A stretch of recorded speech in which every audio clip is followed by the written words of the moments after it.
I'm there to move people from tourist and knower and explorer into like self-actualized. So yeah, it's hard. I mean, there's a lot of judgment around this, but there's also just a lot of judgment around me, Garen. I mean, I come into a room and I look like a version of like Stevie Nicks' third grade English teacher, right? Like I'm tattooed, I show up, I'm not traditional looking. Um, I gain their respect if they read my bio, like, oh, snap, like she's done some stuff, right? I earn cred when people are like, oh my God, she goes into prisons. What's that like? Right. Like I've learned all different kinds of like dramaturgy and performance around it. Like I'm very clear about perceptions upon me. Um, I just laugh at it all. In a world that often pulls us apart, More in Common brings us back to what matters. Hosted by Gerren Taylor and Keith Richardson, this isn't your average podcast. It's a challenge to think deeper, question louder, and grow further. At More in Common, we work with NFL teams, tech companies, and professionals across industries to improve communication and foster compassion. And with a focus on emotional intelligence, we aim to bring a wealth of experience to help you navigate the complexities of human connection. We've never been more connected and yet more isolated. We want to explore the roots of that tension and offer a way back to what we all need: real human connection. Enjoy the show. Added in when you were talking about the writing, you make it textual. Like, I want people to feel it because that is part of the learning journey. Welcome back, everyone, to the More in Common podcast. I'm Gerren Taylor. That's Keith Richardson, just going off over there. That's what he's like all the time, guys. It's real. It reminds me of every time we do it. It reminds me of NPR's Up First when they like do their little banter at the beginning and then they come into the show. And I like it. It feels very like comforting to me to have a little banter. Like you get a little bit of behind the scenes, and then we're in the show. It's very real. We are back this week with our lovely guest, Katie McCleary. Katie is an author of How to Bridge the Gap, as well as a podcast host, teacher. We were going down all of your titles and things that you do, and honestly, what an amazing history and background. And I think that's led you to have these opportunities to share not only your own story, but to help others share their stories, which is a super, super important thing, especially in this world right now where I think people are so isolated. They feel very isolated. We talk about this on the show a lot, how social media can give you this false sense of community, but at the end of the day, it's really just you typing. So one of the things that you mentioned in last week about making sure that people are actually putting pen to paper is like I said, it seems so simple, but it's a very profound way to connect the thought to the mind without the bridge of the tic-tac keyboard. Yep. Muscle memory. It bypasses muscle memory, which then bypasses so much of our own patterning, habits, behavior, things that we long to break, but the body doesn't cooperate in breaking them very easily. And writing actually does. So one of the things you said, you were very clear about, and I appreciate the clarity. It's not therapy. You're not a therapist. This isn't here to even replace therapy.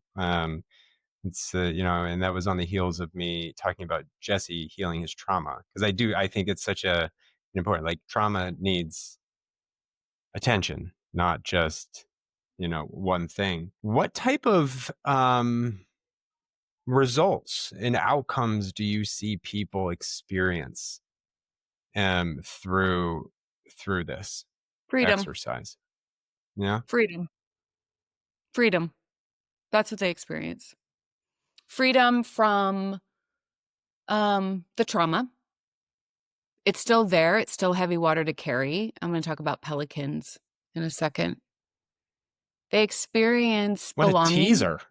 Tell me more. Don't leave that hanging.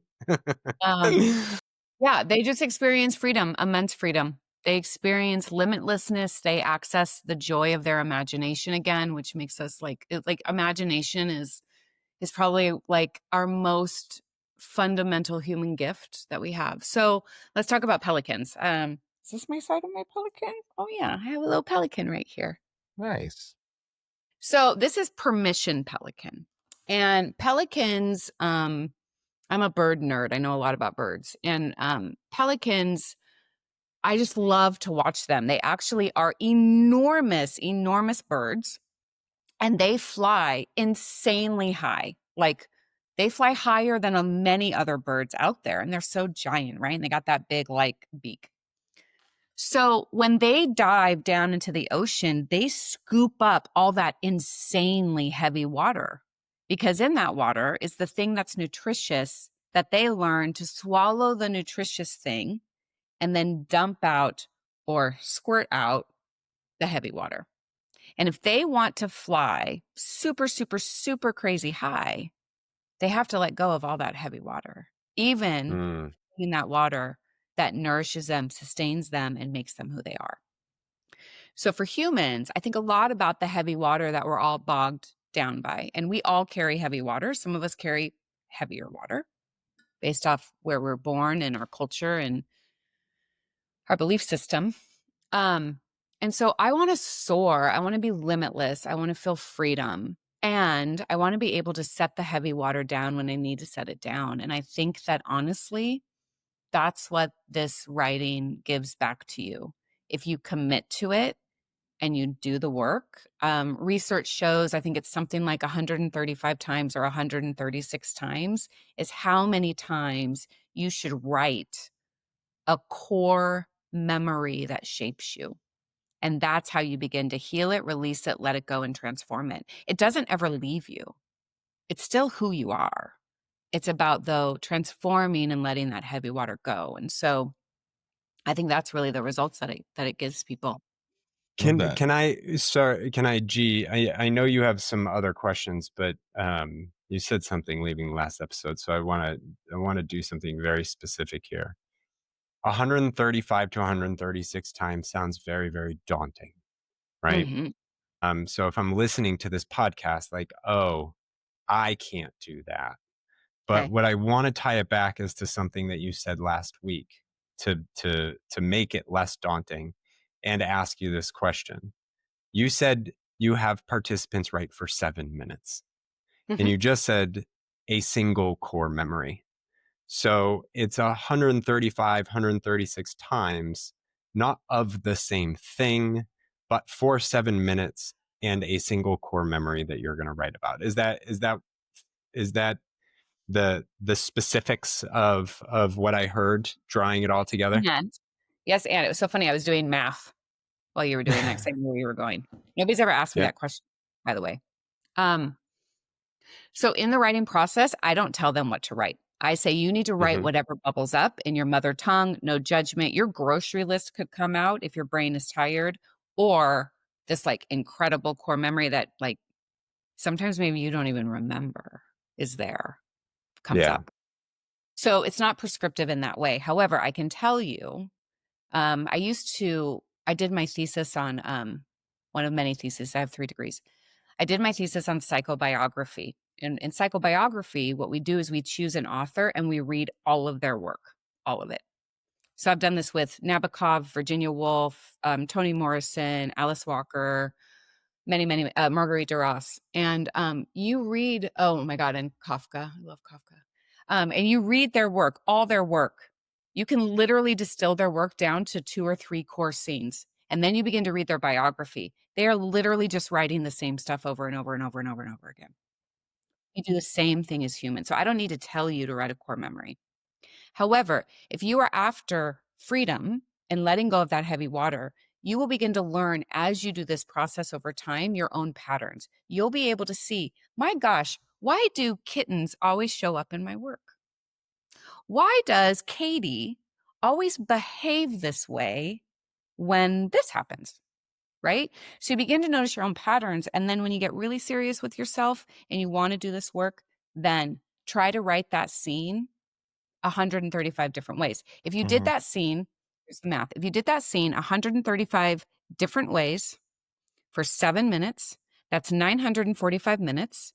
945 minutes divided by 60 minutes to an hour is 15 hours, 15.75 hours worth of work.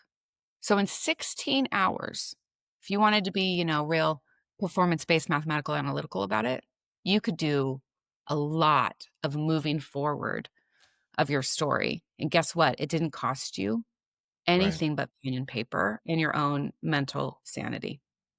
Just to make And another what sports analogy, it's and like the 10,000 shots, like your 10,000 Yeah, which is hours. yeah, such a myth, by the way. Yeah. I don't no, it's totally a myth. stop.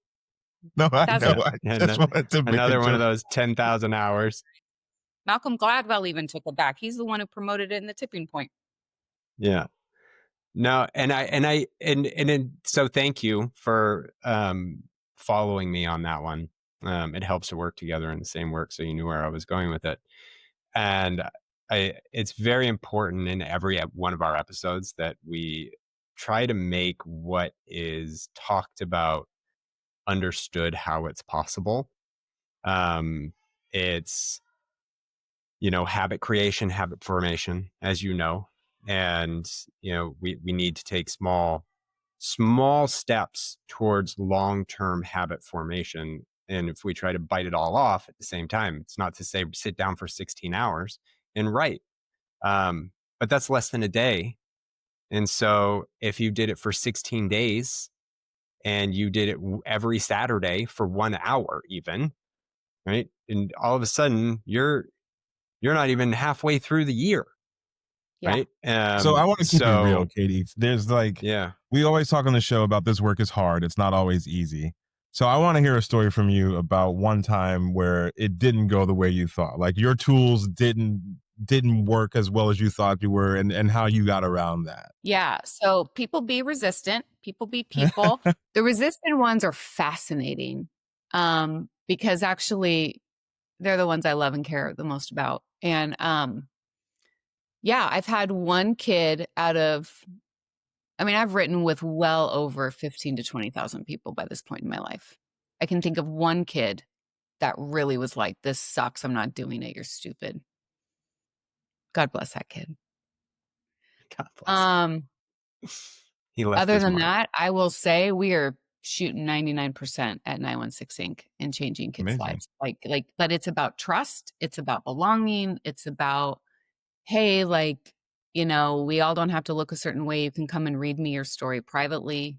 There's all different ways around it. So who's resistant is egos who don't believe that anything is wrong with them and their life. And they just like come and approach their work. And I find this in the workplace quite often because so what I do in the workplace is I bring about 200 objects and I put them on a table and I say, we're going to write for 7 minutes about who you are. And you can talk about who you are at work. You can talk about who you are at home because some of us are blenders, some of us are splitters. And there are always like 3 to 4 people who are just very much like, why? Like, I got to go put this spreadsheet in the thing. Like, they're very, I get it. It's the best. They don't Took want to I me gotta play. away put from this my spreadsheet in Excel. the thing. Yeah. They don't want to play. They don't want to play. And I'm sure you guys have done episodes on play and the importance of play and all that stuff. They don't want to play. They've lost their joy. They've lost imagination. They've lost connection to this, you know, thing that we all do inside of us humans, which is tell stories. Like they're so disconnected from that. So that's hard. And flat out, I don't win maybe 20% of that audience. And if you look at Roger's law of diffusion and adoption, that pretty much tracks. 10% will always be prisoners. I call them prisoners. Another 10% are popcorn eaters. Let's see how this plays out. I'm not Let's see really going how to this plays engage, out. but I'm going to pretend I'm engaging and eat the popcorn, right? I'm there to move people from tourist and knower and explorer into self-actualized. So yeah, it's hard. I mean, there's a lot of judgment around this, but there's also just a lot of judgment around me, Gerren. I mean, I come into a room and I look like a version of Stevie Nicks' third grade English teacher, right? Like I'm tattooed, I show up, I'm not traditional looking. Um, I gain their respect if they read my bio, like, oh snap, like she's done some stuff, right? I earn cred when people are like, oh my God, she goes into prisons. What's that like? Right? Like I've learned all different kinds of dramaturgy and performance around it. Like I'm very clear about perceptions upon me. Um, I just laugh at it all. What a game. What a game we're in. I no longer look at the popcorn eaters and the prisoners. I look at them as carrying heavy water that they don't know how to explain and they're stuck. If I'm being radically honest, and this is totally a judgment, I see a lot of people in life and in business walking around as like zombies. And it's so sad. Like my heart breaks in compassion for them. And so if I can do anything to just when they come at me with that energy of like, totally, I totally see you and get you. This is dumb. I get it. If you could humor me for just 7 minutes, Right. please let's see what happens on the other side. So what is your counsel to like somebody that's listening right now? They're carrying that water, they don't even realize it. And I definitely know a lot of people like that. They're just going through the motions, or That's okay. they're so caught up in what they think their identity is that they're scared to change it. So how do you counsel those folks? Like what is your words of wisdom to them? So that's actually where I would use listening intelligence. That's where I would really look at the human that I'm in front of. So most of us live by the golden rule. Do unto me as I don't even know what that like do unto me as I would do Do unto unto you. others as I would Treat me do the unto them. way Yeah, treat do me the unto way that others. I want Yeah. to be treated, right? Right. Right. The platinum rule is so much better. And this is like something we talk about in corporate culture, right? Like the platinum rule is I'm going to treat you the way that you want to be treated. So I match energy back. You're going to come at me like a bro. Guess what? Now we bros. Like seriously, like I'm still myself wherever I go, there I am. But I will transform my language to meet your brain and to meet how your brain is processing information. So if you're in the gutter, if you're stuck, if you're a bro, if you're this or if you're that, like I'm just going to chameleon. It actually doesn't cost me very much except for energy expenditure, which that's a whole thing, right? But like I'm going to meet you. And so if I meet a lot of like I do this work with techies a lot, which is fascinating because tech people are highly analytical and they're highly process linear oriented. They're also highly creative. So I will bring at them a bunch of neuroscience and research and process and walk them through it. And then it's like, okay, I'll give it a try. It's really about getting people to move from resistance to readiness to try. So let's say that you're a stressed out mom, you work 3 jobs because living in California is expensive and you got these kids and like, I do not have time to journal. Like, get away from me, right? I'm going to meet that mom, that human, that person where they're at. And I'm going to share if they will let me, and I will ask to be invited in. May I share with you a story about how this saved my life or this other human's life that might be like them? And often, if you ask to get invited in, they will say yes. And there's something psychological right now. I'm open to it. At the same time, I'll say, you know what? Look, this doesn't have to look perfect. I would love it if you had a notebook or a pad of paper in your kitchen and in those moments when life is like screaming at you and you're bursting your insides, I want you to find a pen, a pencil, a crayon, whatever it is, and literally scream at the page. So it's about finding like whatever that modality is. And honestly, I talked about this in my TED Talk. I talk about a guy named Derek on my writing TED Talk who like literally hated me for doing this exercise, totally changed his whole life. He wrote about a red spatula, about his mom, and then Mm. he realized, "Oh, crap.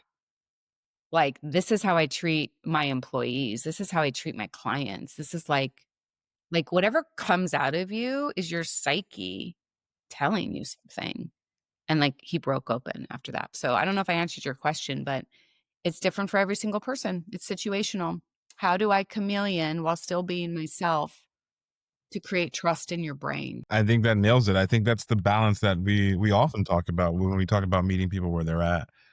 It's not always easy, but you can explain something to somebody that doesn't have experience in that thing because they have no anchor point for it. So, like you said, if you're gonna bro me, then dude, bro, we're in this. Like that shift is very important to make sure that you're reaching the audience. I always say that as a communicator, it's not just my job to say what I want to say. It's also that my message is received by the audience.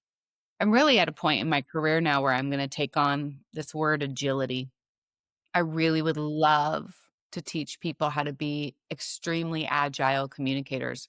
And if you think about why birds survived so long, I mean, we live with dinosaurs. All birds are dinosaurs. Dinosaurs are dead. They were heavy, unsustainable, monstrous, too large for their britches, old, right? Birds is what they evolved into. They are agile, fast, quick, smart, clever. Like that's what we have to be in this new world. of like many, many, many people and AI and all the things, agile. Yeah. It's a great You've framework. knowing as I look at the clock and think about, I was thinking about this earlier, just the nature of density that ends up in these conversations, and this is following so true to the brand. Thank you for that, Katie. Um, you've talked a lot about a lot of things that we talk about it more in common, not directly. Meeting people where they are. Talk about listening when we've done that before. Judgments, assumptions, all of those things, right? They all play in how we remove them. But one of the things that we talk a lot about too is curiosity. And I know we were talking previous to the show relative. This last episode and a half, we've talked a lot about the exploration of self and how we show up in work.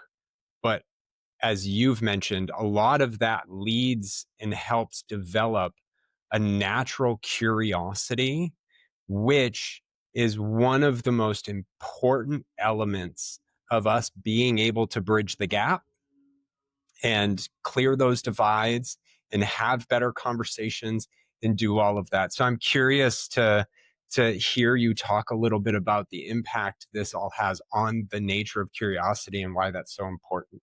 Jennifer and I are known for bringing finger traps every single place we go.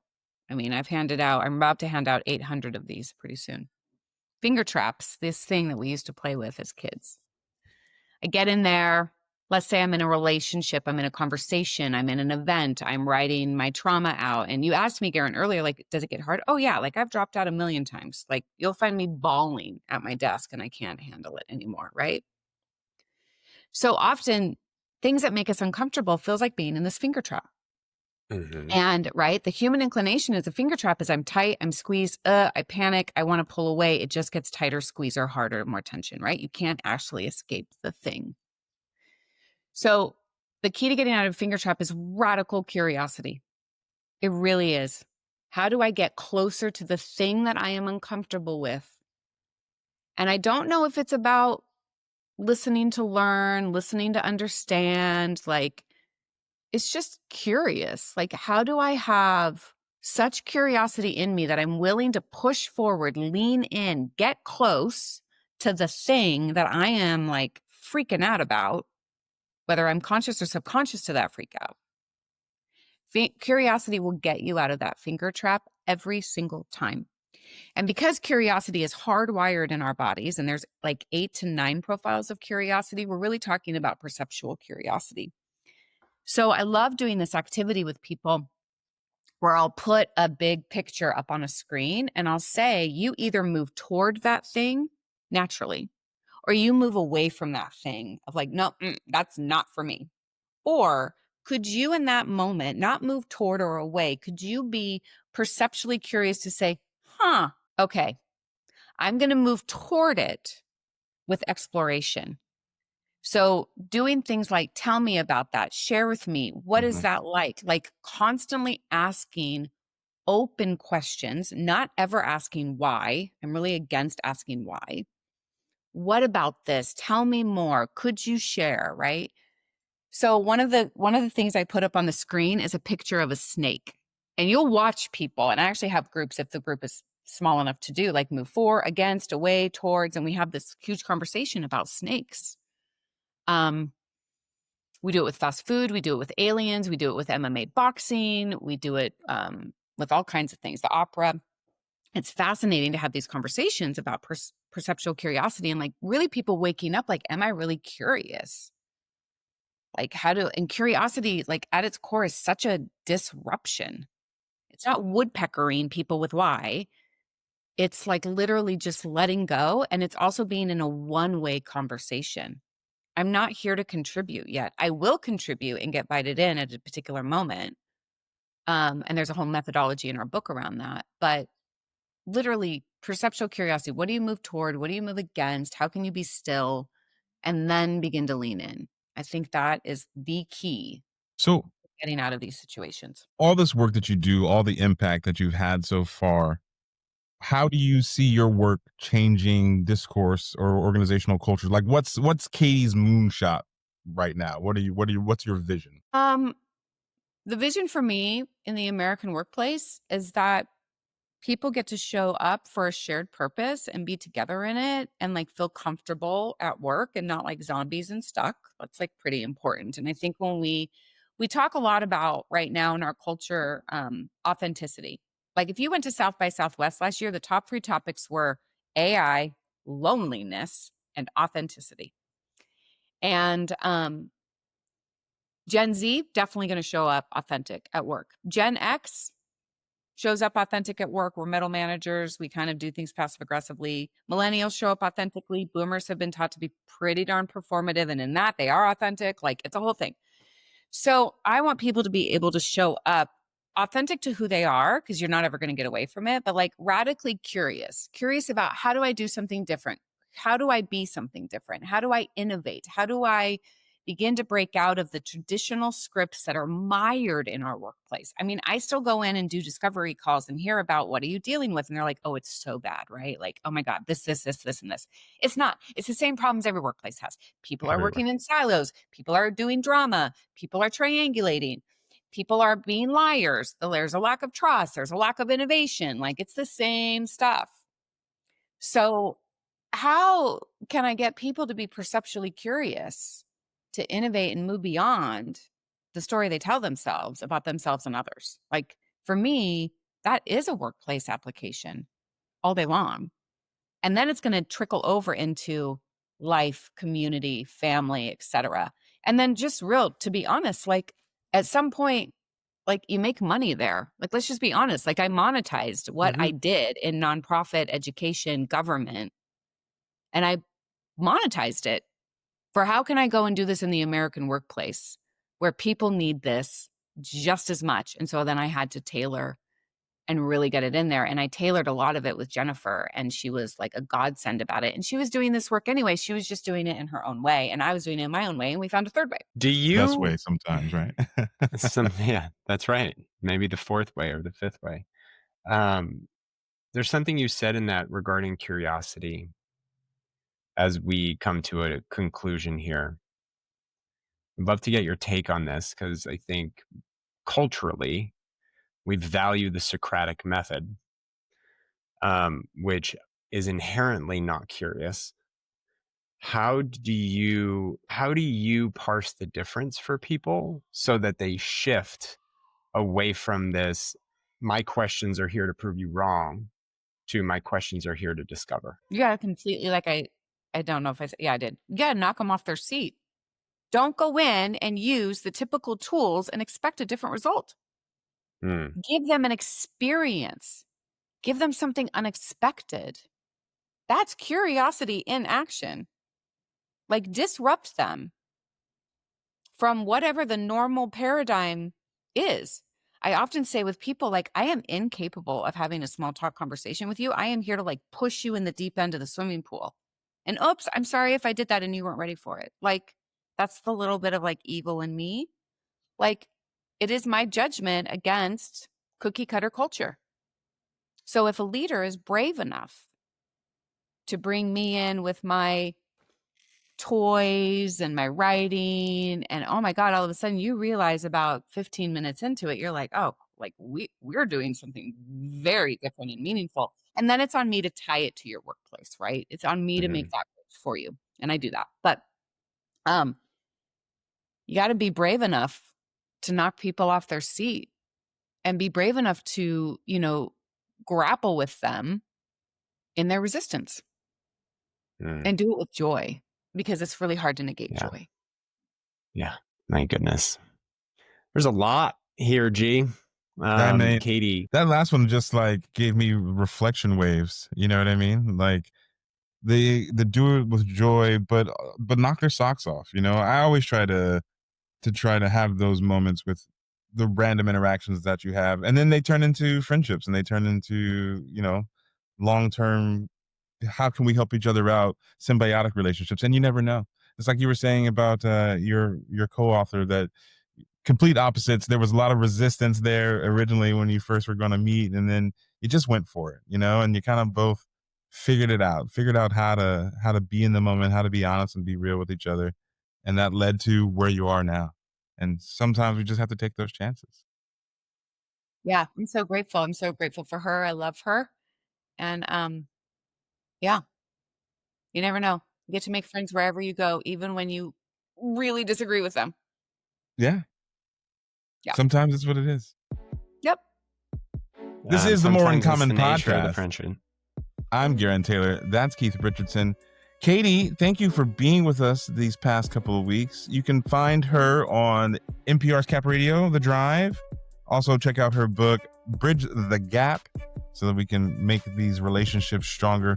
And of course, your work at 916 Inc. continues with the kiddos, the youngs. That's one's youth focus, right? So that they can get their creative writing on. Do all the things that you love to do, that we love that you do, like, comment, share this with somebody who should try writing for 7 minutes. You never know what may come out. Keith, any goodbyes, any final words? You did it. You're so quiet this week. Oh, you're so demure. No? I love it. Thanks, everybody. Have fun. We'll see you next week.